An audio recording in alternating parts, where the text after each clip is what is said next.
जनता की आंखें 200% खुल चुकी हैं। हर एक गांव वाला इस बार इन सबको, जितने बीजेपी के कैंडिडेट्स गांव के अंदर जाएंगे ना, जूते चप्पल लेकर के भगाने वाला है और समाजवादी पार्टी की सरकार आएगी। सुना गया था कि हर एक के अकाउंट में 15 लाख आएंगे, तो उल्टा तो अकाउंट से कम ही होता जा रहा है पैसा। नमस्कार दोस्तों, मेरा नाम अभिषेक अवस्थी है। आज 8 नवंबर है। आज से 5 साल पहले आज ही के दिन देश के प्रधानमंत्री मोदी जी ने नोटबंदी का ऐलान रात को 8 बजे नेशनल टेलीविजन पे किया था। इस नोटबंदी के बाद 4 बड़े मुद्दे भारत के प्रधानमंत्री ने, 4 बड़े वादे देश की जनता के लिए किए थे। वो ये थे कि सबसे पहले नोटबंदी से महंगाई पे अंकुश लगेगा, दूसरा आतंकवादी गतिविधियों पे रोक लगेगी, भ्रष्टाचार खत्म होगा और काला धन वापस आएगा। एक और बात थी कि इकोनॉमी भारत की कैशलेस हो जाएगी। हम यहाँ हजरतगंज की जनपद मार्केट में मौजूद हैं, जहाँ लोगों से इस मुद्दे पर बात करेंगे। नोटबंदी की सालगिरह पे उनसे ये पूछेंगे कि उनको प्रधानमंत्री मोदी के कितने वादे याद हैं और कितने वादे उनको लगता है कि आज की तारीख में पूरे हुए हैं। हमारे साथ भैया हैं, इनसे बात करेंगे। भैया, क्या नाम है आपका? मेरा नाम आमोद जोशी है। जोशी जी, बताइए कि क्या आज 5 साल नोटबंदी को हो गए हैं, क्या है आपका नोटबंदी को लेकर जो विचार है? क्या लगता है आपको, कैसा फैसला था? फैसला तो शायद इंटेंशन अच्छा होगा, लेकिन उसका इम्प्लीमेंटेशन बिल्कुल हुआ नहीं है। टोटल ज़ीरो उसके एडवांटेजेस कंट्री को मिले हैं, जहाँ तक मेरी सोच जाती है। इवन पर्सनल लेवल पे भी मुझे कुछ ऐसा फ़ायदा दिखा नहीं है उसमें। मेरे खुद के बिजनेस में या मेरे आजू बाजू के लोग जो मेरे साथ जुड़े हुए हैं, उनको भी नोटबंदी का कुछ बेनिफिट हुआ हो, ऐसा मेरे को लगता नहीं है। जिस तरह की परेशानी सहन करनी पड़ी है, उसके सामने ये डिसीजन सही था मुझे नहीं। ये कहना बहुत मुश्किल नहीं है, शायद it was not a right decision और नॉट राइटली इम्प्लीमेंटेड। क्या बिजनेस करते हैं आप? हम लोग कंस्ट्रक्शन का काम करते हैं। कंस्ट्रक्शन का काम करते हैं। तो जब इस फैसले के साथ ये बोला गया था कि इकोनॉमी कैशलेस हो जाएगी, आपको क्या लगता है ये स्ट्रीट वेंडर और ये जो छोटे छोटे व्यापारी हैं, इनकी इकोनॉमी कितनी कैशलेस हुई है? नहीं, कैशलेस तो हुई है, बट और डिमोनेटाइजेशन के बाद इसको एक जैसे बोलते हैं कि एक्सेलेरेटर जैसा लगा। आप देखोगे तो कैशलेस कई चीज़ें जो थी वो पहले थी नहीं। आज ये मैं सोडा पी रहा हूँ, शायद मैं उसको मोबाइल से पेमेंट करूँगा, तो that was primarily because of demonetisation intention. पर वो उसके बगैर भी होने वाला था या हो जाता, पर कैशलेस हुई है इकोनॉमी, काफ़ी हद तक चेंज हुई है। बहुत बात एग्जैक्टली डिमोनेटाइजेशन की वजह से कैशलेस हुई है या? Can't say that, not really. और आपको क्या लगता है कितने प्रतिशत लोग, एक वाइल्ड गेस करते हैं कि जो कैशलेस चीज़ों की, पेटीएम और फोन पे की यूज़ करते हैं? लॉट ऑफ पीपल, मतलब अगर आप देखोगे टोटल इंडिया के लोगों की बात करें, आप वाइल्ड गेस पूछ रहे हो, मेरे को लगता है more than 50% of the people are now using digital in one way or other. उनको ज़रूरत पड़ती है और मतलब उसके बगैर नहीं चलेगा। अमुक एक काम तो ऐसे कर डाले सरकार ने कि जो उसमें डिजिटली करना पड़ेगा। चलिए, ये आपका कहना है। महंगाई पे बात करते हैं। महंगाई कहा गया था कि डिमोनेटाइजेशन खत्म होने के बाद महंगाई पे एक बहुत बड़ी चोट करेगी बीजेपी सरकार, और यही बेसिकली उनके सरकार में आने से पहले महंगाई ही उनका मुद्दा था। आज की डेट में जब उत्तर प्रदेश चुनाव को 3 महीने से भी कम समय बचा है, आपको क्या लगता है महंगाई कितने हद तक कम हुई है? बिल्कुल नहीं, ज़ीरो। बढ़ी है क्या? 100%।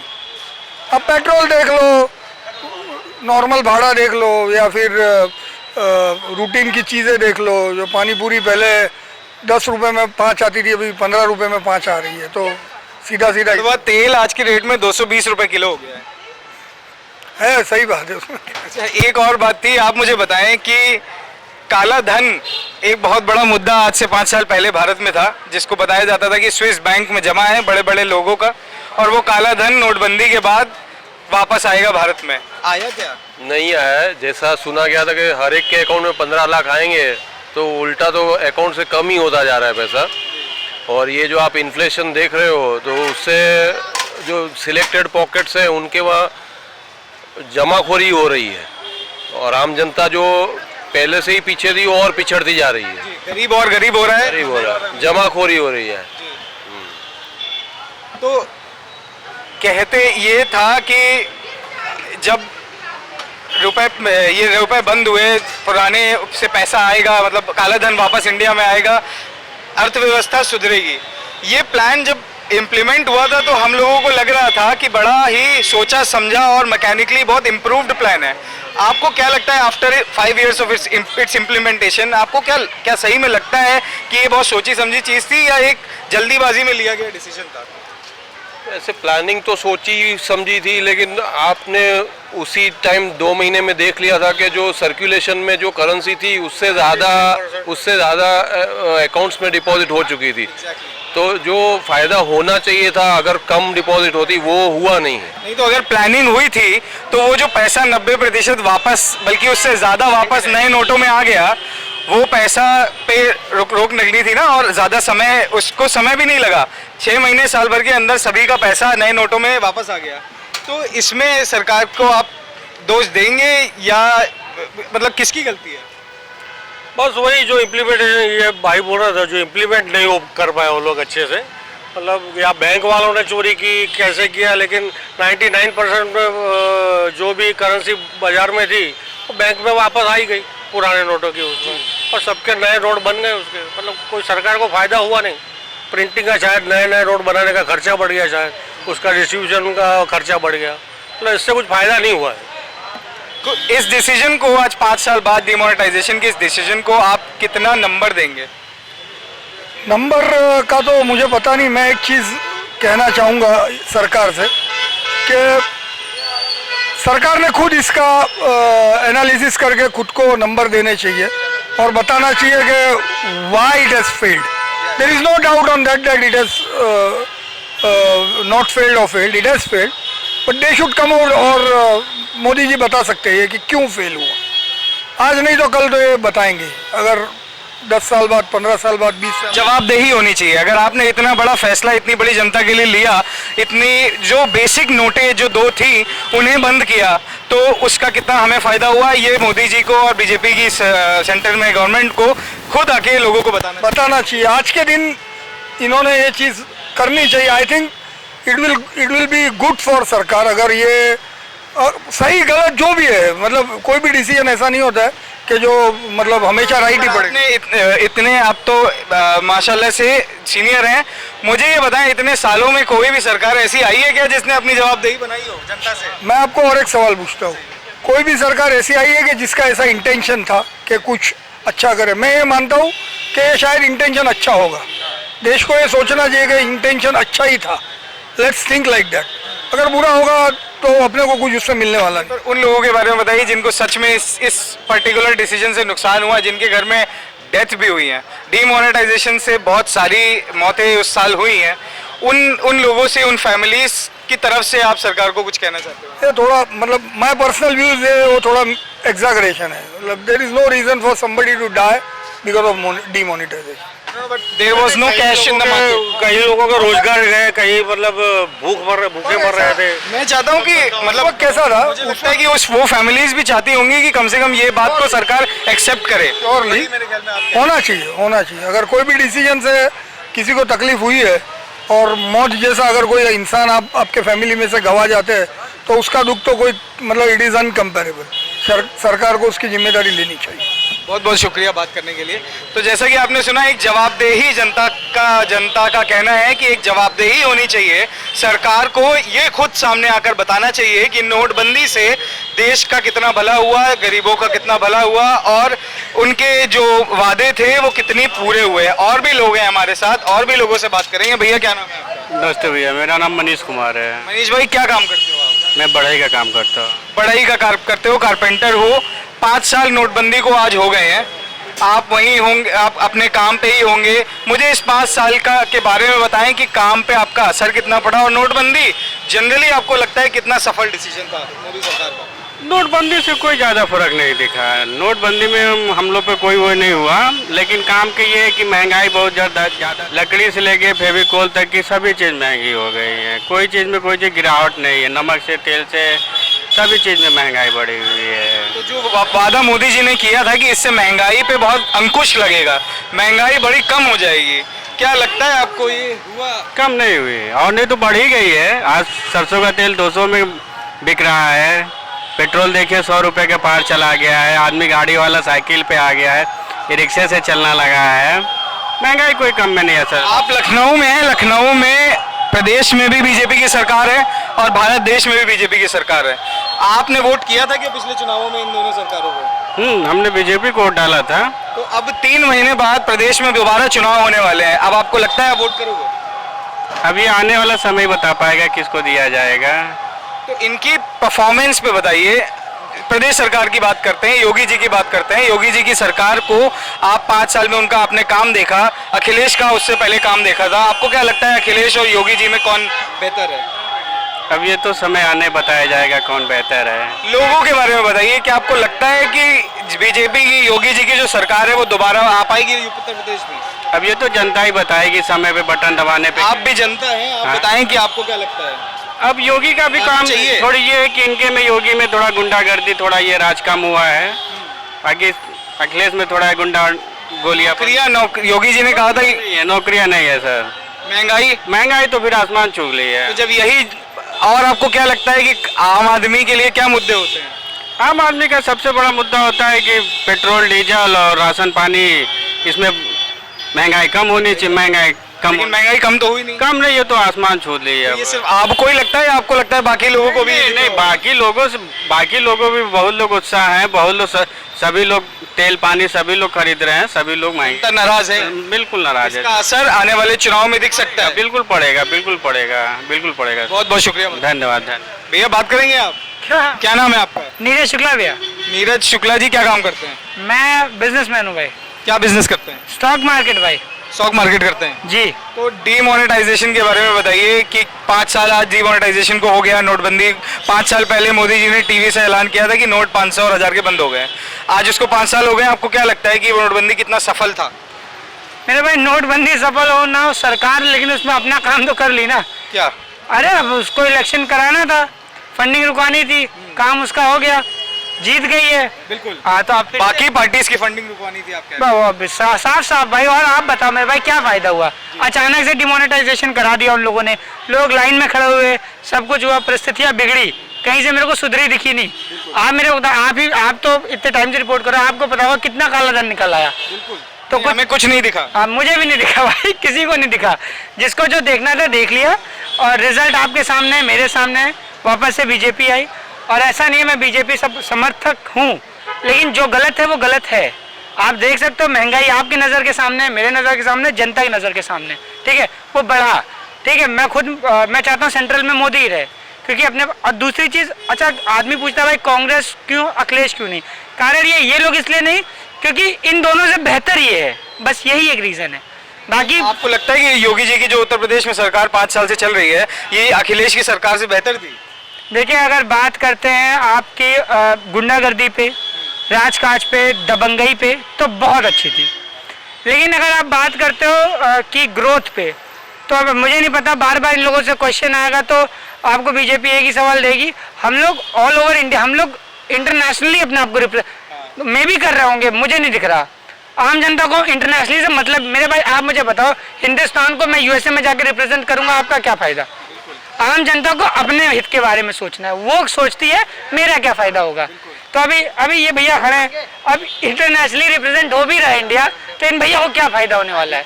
तो इनको इनसे फ़ायदा है कि जब ये गाड़ी लेके यहाँ आए हैं तो उसमें तेल इनको सस्ता मिल जाए, ठीक है। तो इनके लिए बस ये इम्पोर्टेंट है, ये इम्पोर्टेंट नहीं है कि हम लोग कहाँ ग्रोथ लेके जाए।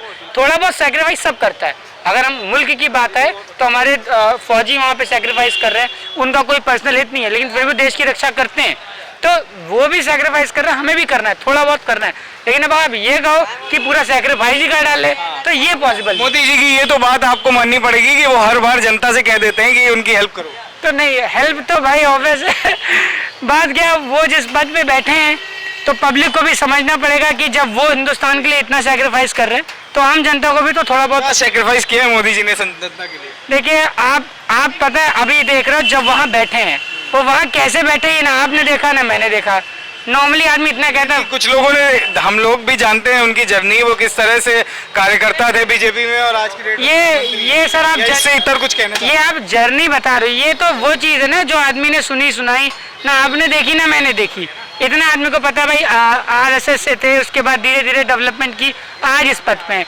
तो उन्होंने कई मेहनत की है भाई, उन्होंने भी सेक्रीफाइस किया होगा, और राजनीति है भाई कैसे करते हैं वो उन्हें पता है, तभी वो वहाँ बैठे हैं। इतना सब होने के बावजूद आप कह रहे हैं कि आप सेंटर में मोदी जी की सरकार चाहते हैं, विधानसभा में आप बीजेपी की सरकार चाहते हैं क्या? देखिए मैं अगर विधानसभा की बात करूं तो ये पूरी जनता को सेलेक्ट करने दीजिए, वो ज़्यादा बेहतर होगा। लेकिन अगर मैं फिर से बताऊंगा, मेरे लिए बीजेपी सेंट्रल में भी सही है, और आप इधर देखोगे तो हम लोग को यूपी में भी चाहिए, लेकिन कुछ चीज़ों पे इन्हें सुधार करना है। जो सबसे इम्पोर्टेंट है वो महंगाई भाई, इनको इस पर बहुत ज़्यादा फोकस करना पड़ेगा, क्योंकि यही एक ही आपको आसार दिख रहे हैं महंगाई कम होने के कहीं से भी?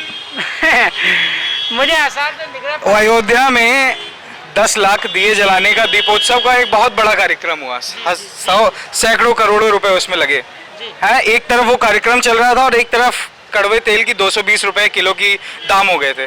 आपको क्या लगता है कि ये सरकार महंगाई पे कितना काम कर रही है? देखिए महंगाई पे तो कुछ काम नहीं हो रहा भाई, बढ़ रही है, कम तो नहीं, मुझे नहीं दिख रही। अब आप बताओ तो 10-10 रुपये करके मैंने 80 रुपये की चीज़ 120 कर दी, फिर इसको 110 कर दी, तो ओवरऑल आपको भी पता है इसमें क्या हुआ।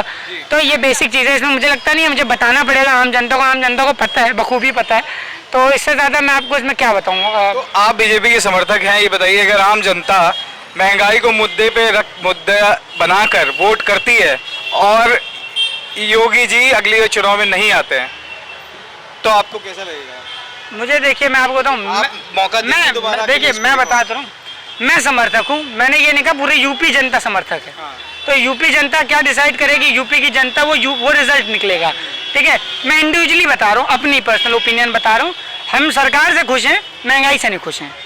सरकार से हम खुश हैं, महंगाई से नहीं खुश हैं, क्योंकि देखिए गुंडा राज मुझे भी नहीं पसंद, किसी को नहीं पसंद। आप यहाँ खड़े हो, कोई आए रास्ते में दबंगई क्या, ये सब क्या लगा उठा यहाँ से, तो ये आपको भी। तो आपको क्या लगता है कि योगी की सरकार में ऐसे केसेस हुए ही नहीं है? नहीं, ये नहीं कह रहा हूँ केसेस भाई, लेकिन क्या होता है ना, आप सोचो आप अचानक से आओ हर एक चीज़ खत्म हो जाए, जीरो हो जाए, नहीं हो सकता। चीज़ों में ना डिक्लाइन आता है। इकोनॉमी अगर पढ़ा होगा, इकोनॉमिक्स आदमी पढ़ा होगा, तो एक चीज़ में वास्ट डिक्लाइन नहीं आएगा, तो स्लो डाउन आएगा।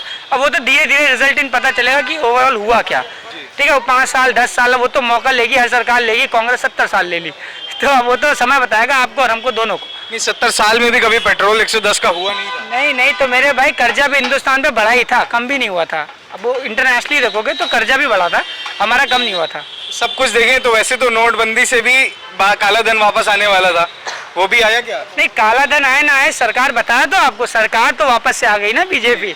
आदमी तो ये आप कहीं ना कहीं मानते हैं कि ये? मैं नहीं मानता भाई, ये पूरी जनता मानती है, ये सबको पता है। पूरी जनता को पता है कि नोटबंदी किस लिए? काला धन नहीं आया, काला धन नहीं आया, सबको पता है। आदमी उभर के खुल के बोल नहीं पा रहा है, मे भी कुछ डर होगा, कुछ बात होगी। ये मैं यही पूछना चाह रहा हूँ, अगर गुंडा राज इतना खत्म हो गया है तो आदमी डर के क्यों बोल रहा है, डर के चुप क्यों है? भाई देखो वो तो उसका ओपिनियन है ना यार, सरकार थोड़ा दबा रही है, आप नहीं खुल के बोल पा रहे। वो बात क्या है, हिंदुस्तान की जनता के साथ एक दिक्कत है। आपसे बात करेंगे एक सेकंड। हिंदुस्तान की जनता के साथ एक दिक्कत है, वो ये है, वो अपने बारे में सोचता है बस। सामने कौन क्या कर रहा है, मर रहा है, जी रहा है, उसका काम चलता है। जब उस पे आ जाएगी पर्सनली, तब वो खुल के बोलेगा। तो क्या लगता है अब आई है जनता पे, जनता अब कुछ अलग करके दिखा सकती है? जो अंधभक्त हैं या जो आंख बंद करके रखे हैं, जिनको सिर्फ बीजेपी दिख रहा है, सही गलत जिसे नहीं दिख रहा, वो अभी भी बीजेपी को जाके वोट करेगा। बात अगर सही गलत की, मैं भी बीजेपी का समर्थक हूँ, लेकिन अगर बात महंगाई की करें तो महंगाई बढ़ रही है। इस बात पे अगर मुद्दे पे बात की जाए तो मैं बीजेपी को वोट नहीं दूंगा, लेकिन महंगाई को अगर हटा के देखें और आप प्रोटोकॉल को देखें, प्रशासन को देखें, तो बीजेपी बहुत अच्छे से काम कर रही है, इसमें दो राय नहीं। जनता सब देख रही है, जनता को दिख रहा है महंगाई और बढ़ गई है, और आने वाले चुनाव में इस पे जनता काम करेगी। हमारे साथ मैडम है, इनसे भी बात करेंगे। मैम क्या नाम है आपका? मेरा नाम नेहा सिंह आनंद है और मैं बाराबंकी वार्ड नंबर 49 से जिला पंचायत सदस्य हूँ। अच्छा। और समाजवादी पार्टी की जिला पंचायत अध्यक्ष पद की भी प्रत्याशी रही। अच्छा। बीजेपी की गुंडागर्दी की वजह से मैं अध्यक्ष नहीं बनी, लेकिन इंतज़ार है अखिलेश जी के मुख्यमंत्री बनने का और अपने खुद के अध्यक्ष बनने का। Very good. समाजवादी पार्टी से आप जुड़ी हुई हैं। फिलहाल योगी जी की सरकार उत्तर प्रदेश में चल रही है, 5 साल हो गए हैं, और आज एक और बहुत बड़ा दिन है, आज नोटबंदी को 5 साल पूरे हो गए हैं। तो मुझे आप अपने एक्सपीरियंस से बताएं कि नोटबंदी में जो 5 बड़े वादे किए गए थे प्रधानमंत्री मोदी जी के द्वारा कि महंगाई कम होगी, काला धन वापस आएगा, कैशलेस इकोनॉमी हो जाएगी और आतंकवाद पे रोक लगेगी, इन 5 में से कितना काम हुआ है? कुछ भी नहीं हुआ है, सिर्फ झूठे वादे, झूठी जुमलेबाजी। इसके अलावा बीजेपी गवर्नमेंट को कुछ भी नहीं आता है। इनको बस सिर्फ और सिर्फ अपना प्रचार करना आता है। हर वो चीज़ जिसमें ये फेल है, ज़ीरो है, जनता ने नकार दिया है, उस चीज़ का ढिंडोरा पीटते रहते हैं। हम लखनऊ में खड़े हैं, इसे स्मार्ट सिटी कहते हैं। मैं बाराबंकी ज़िले से हूँ, लेकिन इस लखनऊ सिटी को तो इन्होंने बिल्कुल स्मार्ट सिटी घोषित करके रखा हुआ है। और आप अभी बारिश के सीज़न में जगह जगह अपनी गाड़ियों को खड़ा करके आधी पैर आप पानी में डुबो करके पानी को नांगते हुए आप लोग अपने घर पहुँचे हैं। तो ये प्रत्यक्ष को प्रमाण क्या, आप सब उन्हीं सारी चीज़ों से जूझते आ रहे हैं। जब जिस टाइम पे नोटबंदी की घोषणा हुई, मैं दिल्ली में थी, I was a civil aspirant student, I was taking coaching over there. तो मैं जब वहाँ पर थी तो लगा कि ऑल ऑफ सडन ये कितना बड़ा ड्रास्टिक चेंज हुआ। तब कोई पॉलिटिकल और वो सारी चीज़ें, वो व्यूज़ नहीं थे, तो लगा कि ये ऑल ऑफ सडन ये हुआ क्या है, ये क्या चीज़ है, इससे क्या होगा। फिर हम लोगों ने जो इन्होंने उन सारी चीज़ों के इम्पैक्ट्स बताए थे, हम लोगों ने अभी मुझे लग रहा है 5 साल में उसका 1% भी कहीं भी देखने को नहीं मिला। इंस्टेड और ज़्यादा नुकसान हुआ है हमारी इकोनॉमी को, हमारे लोगों को, कितने लोगों का कितना पैसा बर्बाद हुआ।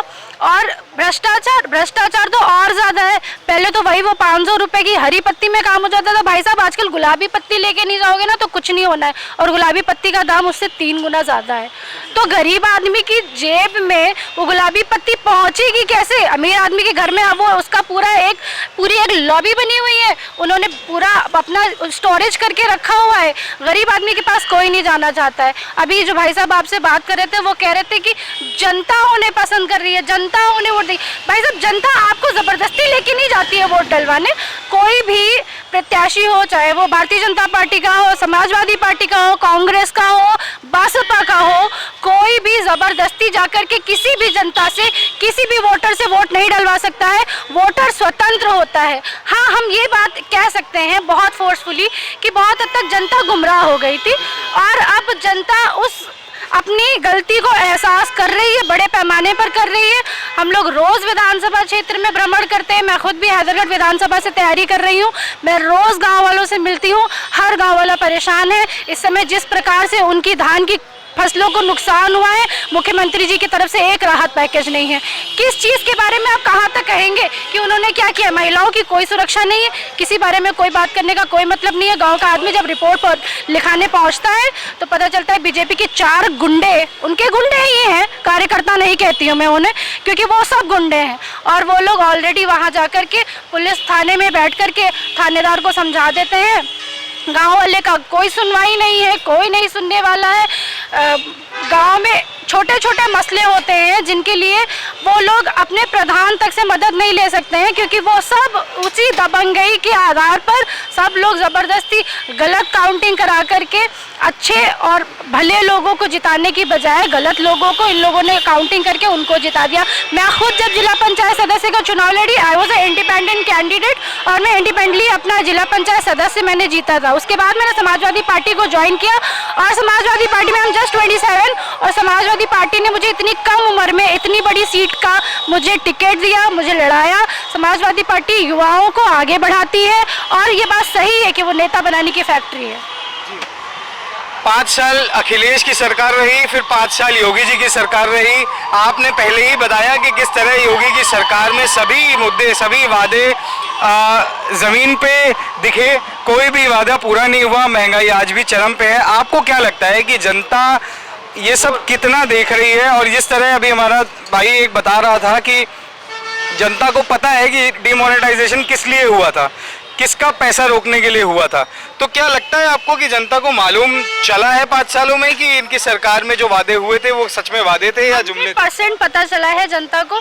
जनता ये बात जानती है कि अमीर को और अमीर कैसे बनाना है। इनके सारे बीजेपी गवर्नमेंट में जितने लोग हैं, इनके सारे लिंक्स हर तरफ से हर एक उद्योगपति के साथ में है, चाहे वो अंबानी हो, चाहे वो अडानी हो। मैं किसी विशेष समूह को मैं नहीं टारगेट करना चाहती हूँ, लेकिन ये सारी जनता जानती है, और सब लोग जानते हैं जनता का पैसा खा करके कौन भारत से भाग गया। आप सब लोगों को पता है, और किसके शय पर भागा, किस प्रकार से भारत में गरीब जनता का पैसा मार करके। और अब हम लोग विदेश में उम्मीद करते थे कि वापस आएगा, वो कभी वापस नहीं आने वाला है। इंस्टेड जो जो हमारी जेब में पहले 100 रुपये हुआ करता था, अब वो भी 50 बचा है और अब उस 50 पर भी डाका पड़ने वाला है। इस प्रकार से मोदी सरकार ने जनता के विश्वास को लूटा, महिलाओं के विश्वास को लूटा, किसानों की आवाज़ को दबाया। हमारा किसान आज 10 महीने हो रहे हैं आंदोलन कर रहा है। आप उस भारत देश में जो अन्नदाताओं का देश कहा जाता है, आज उस भारत देश की स्थिति ये है कि अन्नदाता सड़क पर बैठा है। उसके खेतों की स्थिति ये है कि जो जानवर है, जो पशु जो इन लोगों ने छोड़ रखे हैं, रात भर वो बेचारा अपना खेत ताक रहा है, नहीं ताकता है तो पूरी फसल बर्बाद होती है। इतना पानी बरसा, उसकी वजह से जितना धान नुकसान हुआ है, धान की फसल के लिए भी कोई कहीं से कोई मुआवजा नहीं, कोई राहत नहीं। किसानों पर जो कर्ज है उसके बारे में कोई बात नहीं। दिन भर खाली ड्रामेबाजी करते हैं, thank you Modi ji, thank you Yogi ji, दिन भर यही चलता रहता है। वो उनको धन्यवाद देंगे, वो उनको धन्यवाद देंगे। और किस बात के लिए धन्यवाद देते हैं? वैक्सीनेशन के लिए। वैक्सीनेशन आपका, मेरा, जनता का पैसा है, टैक्स का पैसा है। वो कहीं विदेश से पैसा नहीं आया है, वो हम सबकी कमाई का पैसा है जो आप हर चीज़ पर सरचार्ज बना करके, ये पानी की बोतल ये देख रहे हैं आप, इसमें भी टैक्स है हमारा, आपका। जो हम ये पानी खरीदेंगे ना, जो सोडा खरीदेंगे, इसमें भी हम टैक्स देंगे। हर एक चीज़ में हमने टैक्स दे करके आज अपनी जिंदा रहने के लिए वैक्सीन को कमाया है। वो हमारी खुद की कमाई है और उसके लिए हम किसी को धन्यवाद नहीं देना चाहते हैं और ना हम देंगे। उसमें किसी भी गवर्नमेंट को धन्यवाद करने की ज़रूरत है ही नहीं। और मुझे सबसे ज़्यादा शिकायत इस बात से कि उस पर बीजेपी का झंडा क्यों, उस पर भारत का झंडा होना चाहिए। अगर वो इंडियन वैक्सीन है तो उस पर इंडिया का उनको लोगो लगाना चाहिए था, उनको भारत सरकार लिखना चाहिए था, ना कि योगी सरकार, मोदी सरकार। तो मोदी और योगी सरकार जिस चीज़ में सबसे ज़्यादा फेल है, उसी पर सबसे ज़्यादा ढिंढोरा पीटते हैं। बहुत बहुत शुक्रिया। Thank you so much. बोलिए, शुक्रिया। मैं आपको एक बात ये भी कहना चाहती हूँ कि जनता की आंखें 200% खुल चुकी हैं। हर एक गांव वाला इस बार इन सबको, जितने बीजेपी के कैंडिडेट्स गांव के अंदर जाएंगे ना, जूते चप्पल लेकर के भगाने वाला है। और समाजवादी पार्टी की सरकार आएगी, 5 साल हम लोग जम के काम करेंगे, जैसे आज तक करते आए हैं। काम बोलता है और आगे भी बोलेगा। शिकंजी वाले भैया हैं, इनसे पूछेंगे कि ये कितना कैशलेस हो पाए हैं 5 साल की नोटबंदी के बाद। भैया क्या नाम है आपका, बात करोगे? मेरा नाम जगजीवन है भाई। जगजीवन भाई, ये स्टॉल कब से लगा रहे हो आप? ये तो हम तो बहुत दिन से लगा रहे हैं स्टॉल। तो क्या क्या बेचते हो? मोमोस है, शिकंजी है, बतासे हैं। कैशलेस हो गए हो क्या? जी। पैसे कैसे, पेमेंट कैसे लेते हो? कैश में लेते हो, वो है स्कैन? स्कैन करने वाला भी है और कैश भी लेते हैं, दोनों काम होता है। तो कैशलेस हो गया है तुम्हारा बिजनेस? अभी तो बहुत कम हुआ है, पर हो जाएगा धीरे धीरे करके। तो क्या लगता है आपको, नोटबंदी जो 5 साल आज हुए हैं, नोटबंदी के समय आपका हाल कैसा था? पहला तो ये बताइए। अरे वो क्या बताएं आपको, हम बता नहीं सकते क्या हाल था। बिजनेस चल रहा था? बहुत डाउन चल रहा था। थोड़ा थोड़ा अब चलने लगा है, फिर फिलहाल तो पहले वैसा नहीं था। अच्छा, नोटबंदी के बाद, नोटबंदी में जो आपको वादे किए थे मोदी जी ने, जो नोट वादे किए थे वो पूरा कर नहीं पाए हैं अभी तक। कोई वादा पूरा नहीं हुआ है। तो आपको लगता है जनता ये सब देख रही है? जनता तो देख रही है, पर आने वाले चुनाव में देखिए अब क्या होता है आगे चल के। जनता इसका फैसला मोदी जी और योगी जी के विरुद्ध भी आ सकता है। जी हाँ। जिस तरह की लहर आज से 4-5 साल पहले मोदी और योगी जी की चल रही थी, क्या लगता है आपको कि अब भी वो लहर मौजूद है, कोरोना और नोटबंदी और 50 कामों के बाद? अब जितना उन्होंने वादा किया था अभी पूरा नहीं कर पाए हैं। अब जो अगर पूरा कर देंगे तो फिर वो आ सकते हैं।